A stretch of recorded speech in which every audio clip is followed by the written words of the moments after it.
நம்மளோட அரசாங்கம் ஒவ்வொரு 3 மாசத்துக்கும் பெட்ரோல் விலை ஏத்திட்டே வருது. ஆனா ஊருக்குள்ள கொழுப்படுத்த வெடல பசங்க இருக்காங்களே, அவங்க பாண்ட் ஃபயருக்காக பெட்ரோலை தான் யூஸ் பண்றாங்களா. வாயா வாயா. ஆனா மூளையை யூஸ் பண்ண மாட்டோம் நடம் பிடிக்கிறானுங்க. இப்போ சில வீடியோஸ்ல காட்ட போறேன் பாருங்க. இவங்களை எப்படி வீட்டுல வச்சு மேய்க்கிறாங்கன்னு தெரியல. பெட்ரோலை பத்த வைக்கிறதுக்கு பின்னாடி கூட சயின்ஸ் இருக்குன்னு தெரிஞ்சா நிச்சயமா இப்படிலாம் செய்ய மாட்டாங்க. இவங்கள மாதிரி ஒவ்வொருத்தரும் எடுக்கிற முட்டாள்தனமான முடிவுனால நமக்கு தான் வீடியோ லிஸ்ட் ஏறிட்டே போகுது. நம்ம ஊர்ல பெட்ரோல் வைக்கிற விலைக்கு இதை வாங்கலாமான்னு யோசிக்கிறோம். ஆனா இவரு கொஞ்சம் கூட யோசிக்காம அவரோட சொந்த காடு பூரா பாசனம் பண்றாரு. பெட்ரோல் போட்டு பைக்கு கார் ஓடுறதான பாத்திருப்பீங்க. ஒருத்தர் தலை தடிக்க ஓடுறத பாத்திருக்கீங்களா? இந்த லெப்ட்ல ஓடுறாரு பாருங்க. தன்வினை தன்னை சுடுன்னு ஒரு சொல் இருக்கு. அதை சாரு நிரூபிச்சே காமிச்சிட்டாரு. சாரு சொல்லின் செல்வன்.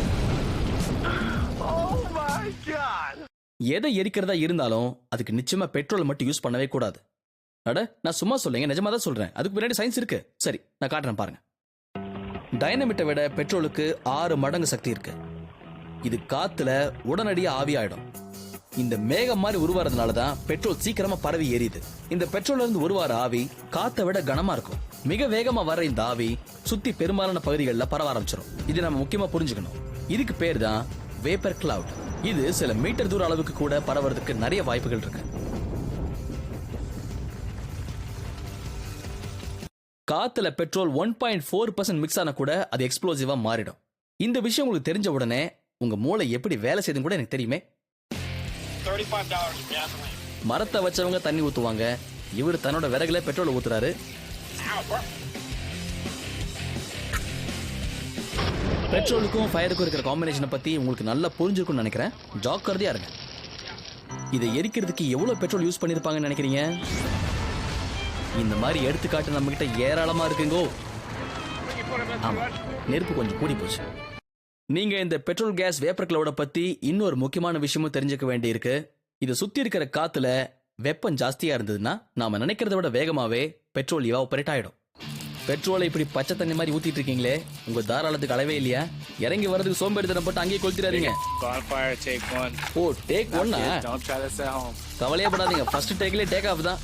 அண்ணே, உங்களுக்கு வேண்டப்பட்ட விரோதி யாரும் பக்கத்துல இல்லையே, பார்த்து செய்யறேன்னு சேர்த்து செஞ்சிட போறாங்க. சரிதான், முதல்ல சீக்கிரம் இறங்கி வாங்க. வேடிக்கை பார்க்கற எனக்கே கலக்குது. உங்க தாடியில பெட்ரோல் தான் ஓட்டிருக்கா? ஓய், எல்லாத்தையும் ஊத்தியாச்சு, வேலை முடிஞ்சது. கொளுத்திட்டு உடனே வீட்டுக்கு போய் டீ சாப்பிடலாம். வீடியோ கரெக்டா வரணும். பார்த்தீங்களா, இந்த ஆளை கட்டி வச்சு உதைக்கிறதுல தப்பே கிடையாது. இதை பார்த்தா வெள்ளைக்காரங்க தான் பல விஷயம் சாதிச்சாங்கன்னு சொன்னா சந்தேகமா இருக்கு. நம்ம தீப்பொறி திருமுகம் என்ன தப்பு பண்ணாரு கண்டுபிடிச்சிங்களா? ரொம்ப நேரமா அந்த குவியல் மேல நின்று பெட்ரோலை ஊத்திக்கிட்டே இருந்தாரு. அதுவும் அளவுக்கு அதிகமான பெட்ரோலை ஊத்திட்டாரு. இவர் சுத்தி இருக்கிற காத்தோட வெப்பம் 26 டிகிரி செல்சியஸ்ல இருக்குது. அதனால பெட்ரோல் சீக்கிரமா ஆவியாகி அவர் சுத்தி 4 பக்கமும் மேகம் மாதிரி சூழ்ந்து இருக்குது. இந்த கருத்தை நம்ம அண்ணன் புரிஞ்சுக்காம கொளுத்தி போட்டாரு. இதுல நெருப்பு வெறுப்பாயி அண்ணன் மூஞ்ச கருப்பாகிடுச்சு. இதுல கூட வந்த கேமராமேன் மட்டும் தப்பிச்சிருவாரா?